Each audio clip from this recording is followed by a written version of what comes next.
Yo, what is up guys? KosherTech here. So today we're gonna look at a gaming ultra-wide monitor from LG. Let's get to it. All right, so this is LG's gaming monitor. Now quickly, let's get the specs out the way. Now it's a 34-inch monitor. The res is 2160 by 1080. It's 144 hertz response time. We got an IPS panel and we got AMD FreeSync. Now this is a beast when it comes to the specs, guys. You got the AMD FreeSync, you got the IPS panel. Now the most important thing for me is the IPS panel because the colors on IPS panel are completely beautiful. The viewing angles are fantastic compared to a TN panel, which just, you know, as I like to say, no bueno. Now quickly, let's just talk about the ports. What we got one display port, we got two HDMIs, and of course we got two USB 3.0 as well. Now of course you get a headphone jack, you know, to expect it with this kind of monitor. Now guys, keep in mind, it's very important. It has a big base. It's really wide monitor. So if you got a small desk, as you guys can see, I have this desk, I have the monitor over here and the computer here. You know, it just happens to fit. But if you got a small desk, this monitor is not going to fit you because the base is very wide in a sense too, which all these gaming monitors nowadays have these cool looking, you know, gaming style bases and the whole style for the monitors.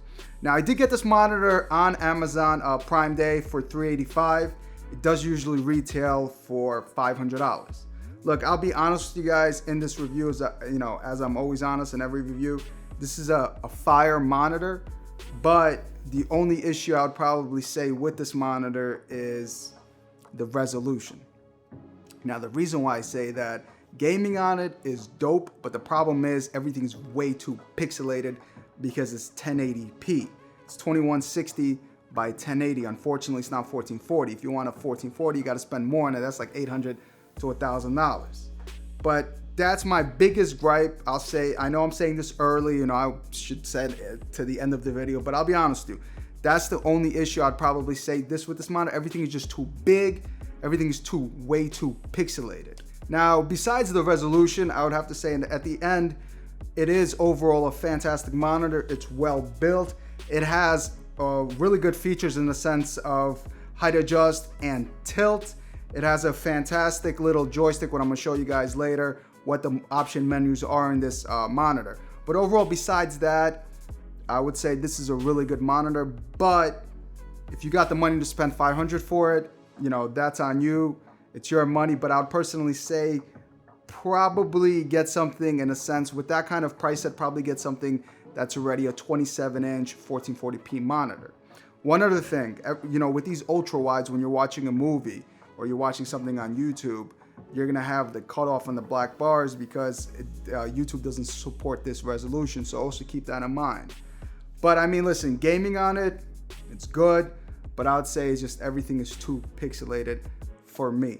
But now let's quickly jump into the internals of the monitor. Let's go into the joysticks and inside of the colors and what you could do with this monitor. All right, let me now quickly just show you the settings menu in the monitor.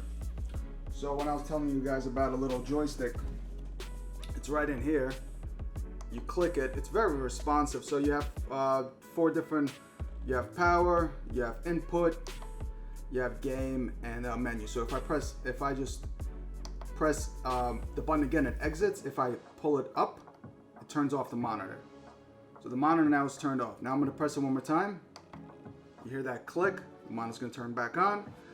Now I'm gonna press it one more time, and then we have different inputs. We have menu. Let's go to game.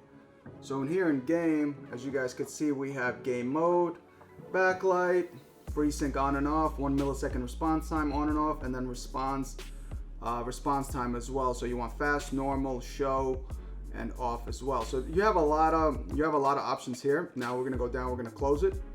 Now let's hit inputs, and now we have different inputs over here. We have HDMI, HDMI 2, DisplayPort, which I'm using. All right, so I'm gonna put it back to DisplayPort. Let's go quickly to menu. Now this has honestly like so many options. We have brightness, we have contrast, we have different input, we have DisplayPort, as I said, aspect ratio, picture, you customize it. Mine is just custom game for now, but just a bunch of customizable options, power LEDs, saving mode, reset. So, you know, just a bunch of options. It's good. I mean, look, you're paying all this money for a monitor like this, and it gives you a bunch of options. If you're that type of person that plays with all of these options, you know, this monitor off the box already does come calibrated, so I really don't play with that many settings. I just, you know, tweak it to what I like. I mean, everyone has their own preference, but if you do purchase the monitor to play with it, see whatever, you know, floats your boat. But all right, let's play some games. Let me show you guys how it rocks. Let's go. All right, so here you're watching your favorite YouTuber, and then you got to watch these black bars. Now, this is exactly what I was talking about with these ultra-wide monitors, which I honestly don't like watching, you know, YouTube videos. So check this out. You see, check it. You're watching your favorite YouTuber, and you got these black bars. Like, come on, guys. Like, there's one thing that honestly does bother me. I do watch a lot of YouTube videos, and, you know, these little side black bars on the side are a bit of an issue for me. Now, I know it's not just for me. I know it's for majority of the people too. They're not used to it. But that's, you know, another gripe I have. But overall, if you watch movies, I mean, the movies are going to look fire on this, guys, as well as if you're gaming. Now, we're going to game right now. Let me show you guys how it looks as gaming. But I'm also going to show you guys in a sense it's a bit too pixelated for my taste. Let's go. All right, so mounting is on. Check it out, guys. I don't know, you know, how you guys will see it, but it's just too much in your face, at least for me. But it does look beautiful. Everything is so wide. Check this out. And give it to my boy Zeke. Oh, Zeke. Oh, man. I'm going to catch flack on that one. Indeed, man. Saquon, I meant to say. But yeah, I mean, IPS-wise, look, I told you guys from the get-go, IPS is going to look fire, but the problem is it's a bit too pixelated. Everything looks too big because it's a 1080p monitor. But let's run this again. Show you guys, in a sense, how it looks. So now this is actually zoomed in.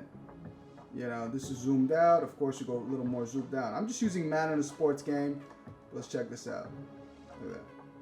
Oh shit! I got to throw. Get that. Oh, we missed. But I was just using Madden as an example, guys. I mean, it's a new game. I like to play it a lot in a sense. It's fun. It's really fun. But like I said, like this monitor, look, guys, this monitor is a great monitor. You know, just keep in mind, you're dropping all that money. I hope you got a good enough PC to run it. But yeah, guys, this is the LG review. It's a good monitor, like I told you guys. But the problem is that I have is just it's too much in your face. It's too much. It's too many pixels. Just it's not a natural feel. A natural feel for this size of the monitor, for me at least, would be at least 1440 to 4K. 1440p would be perfect, honestly, but that's a substantially more, you know, a price to pay. But if you got that kind of bread, you got that kind of money, definitely drop it. But that's that, guys. I'm KosherTech, and I'm gonna catch you next time. And make sure to actually comment, tell me what you guys think about the video, man. Deuces.